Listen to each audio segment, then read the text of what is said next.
औज़ुबिल्लाहि मिनश्शैतानिर्रजीम बिस्मिल्लाहिर्रहमानिर्रहीम। मुनव्वर इकबाल, मैं पंजाब यूनिवर्सिटी में college of statistical and actual sciences में कोई पिछले 20 साल से पढ़ा रहा हूँ। अच्छा बच्चों, सबसे पहले तो आपको मुबारकबाद जिन लोगों ने टेस्ट क्लियर कर लिया, और जो लोग किसी वजह से नहीं क्वालिफाई कर पाए तो उनके लिए कि डोंट लूज़ योर हार्ट, ये पार्ट ऑफ गेम है। कुछ लोग क्वालिफाई कर जाते हैं, कुछ के नसीब में नेक्स्ट टाइम लिखा ही होता है। ज़रूरी नहीं कि हर बच्चा हर बार टेस्ट क्लियर कर जाए, तो उन्हें कोई नेक्स्ट टाइम के लिए कोई अच्छी पोस्ट उनके लिए कोई होगी। तो जो लोग अभी टेस्ट क्लियर कर गए हैं स्टैटिस्टिक्स का लेक्चरशिप के लिए, तो वो कोशिश करें कि किसी भी सब्जेक्ट का, पर्टिकुलरली ये मेरा जो वीडियो है ये जनरल है किसी भी सब्जेक्ट के लिए। तो आप लोगों के मेरे इस वीडियो के 2-3 हिस्से हैं जो एक ही वीडियो में इंशाल्लाह हम कवर करेंगे। पहला स्टेप तो ये है कि प्री इंटरव्यू कुछ आपने तैयारी करनी जी होती है। प्री इंटरव्यू सबसे पहली तैयारी तो होती है आपके सब्जेक्ट ओरिएंटेड मटेरियल की। जो आपने लेक्चर तैयार करने हैं, जो आपने पढ़ा हुआ है, वो मटेरियल आप एक बार रिवाइज़ कर लें। और जो आपने ग्रेजुएशन पे कवर किया था, वो भी बीए बीएससी जो भी आपका मजमून था वो भी आप कवर कर लें, उसे भी आप एक बार रिव्यू कर लें। उसके बाद बारी आती है आपके ड्रेसिंग की, कटिंग की, ये आप मुकम्मल कर लें। अपनी नेल कटिंग जो भी है आपकी खत वत, ये अपना जाने से पहले आप जी करवा लेंगे।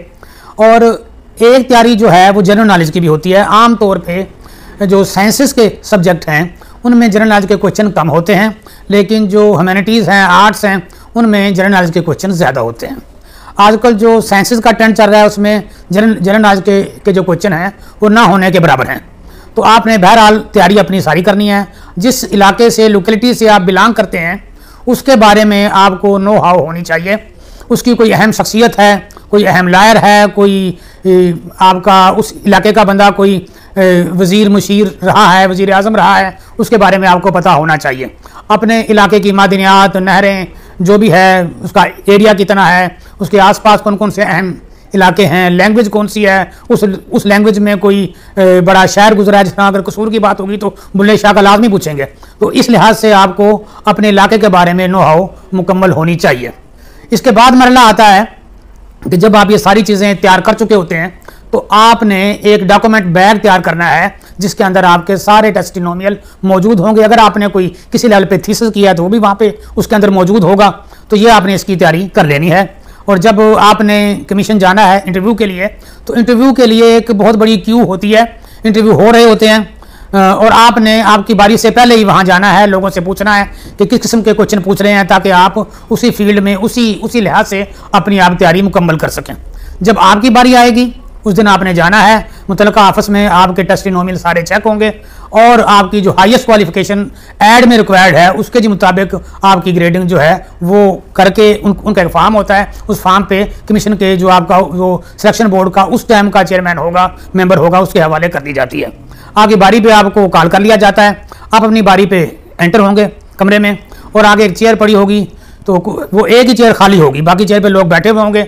या जो मेंबर के सामने वाली चेयर है उस चेयर पे आपने आराम से जाके थैंक यू बोल के और जी बैठ जाना है। हाथ बांध के खड़े नहीं होना, इजाज़त नहीं लेनी कि आप इजाज़त लेके जी जा रहे हैं और फिर वो इजाज़त देगा तो आप जी बैठेंगे। तो इसलिए आपको इतनी नो हाउ होनी चाहिए कि आप उस कुर्सी पे जाके बैठें। गर्ल्स अपना बैग और जो वो टेस्टिमोनियल बैग है वो अपने राइट हैंड साइड पे ज़मीन पर रखेंगे। बॉयज़ भी इसी तरह, गर्ल्स भी इसी तरह। आमतौर पे गर्ल्स का दुपट्टा जो है वो आप पिन करके जाएंगे, क्योंकि आमतौर पे वो बच्चियाँ दुपट्टा संभाल रही होती हैं, जो कि फिर वो बैड इंप्रेशन देता है। आपका दुपट्टा प्रॉपर्ली पिन आपके बालों के में पिन होना चाहिए।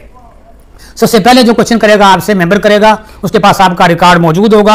आपने टेस्ट में कितने नंबर लिए हैं, आपने किस क्लास में कितने नंबर लिए हैं। किसी क्लास में अगर आपके नंबर बहुत ज़्यादा थे उसके बारे में वो क्वेश्चन करेगा कि आपके सब्जेक्ट बायोलॉजी में नंबर ज़्यादा थे लेकिन आप कंप्यूटर साइंस में क्यों आ गए।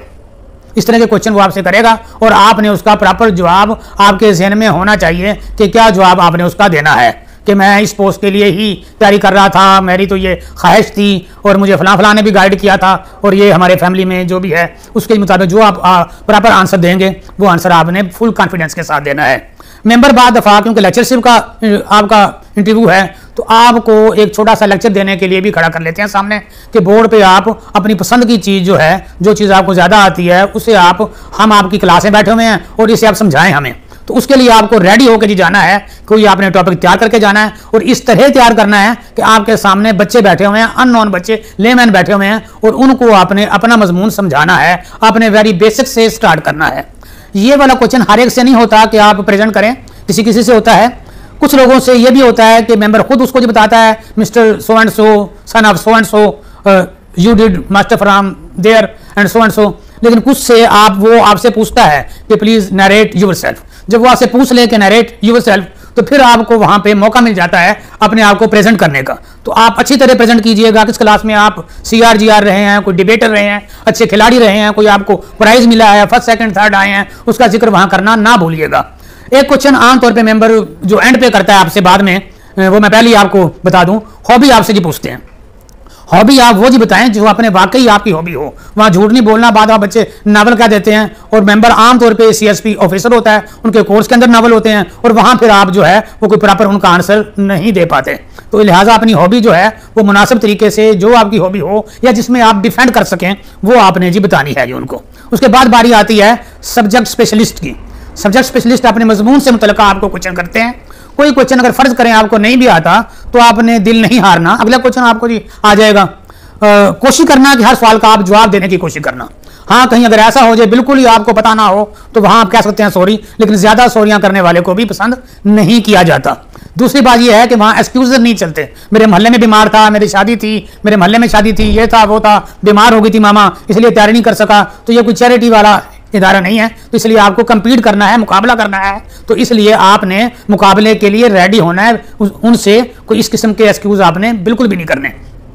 बाकी रही सब्जेक्ट स्पेशलिस्ट 2 होंगे या बाद दफा 1 होता है, उसके सवाल आपके सब्जेक्ट से होंगे। उनके सवालों के जवाब देने के बाद बारी आती है डिपार्टमेंटल रिप्रेजेंटेटिव की। वो आमतौर पे अगर लेक्चरशिप का है तो पूछेगा पंजाब का लिटरेसी रेट क्या है, आपके इलाके में क्या लिटरेसी रेट है, आपके इलाके में स्कूल कितने हैं, कॉलेज कितने हैं, स्कूल गोइंग पॉपुलेशन कितनी है, कॉलेज गोइंग पॉपुलेशन कितनी है, और ये डेमोग्राफी आपको पता होनी चाहिए।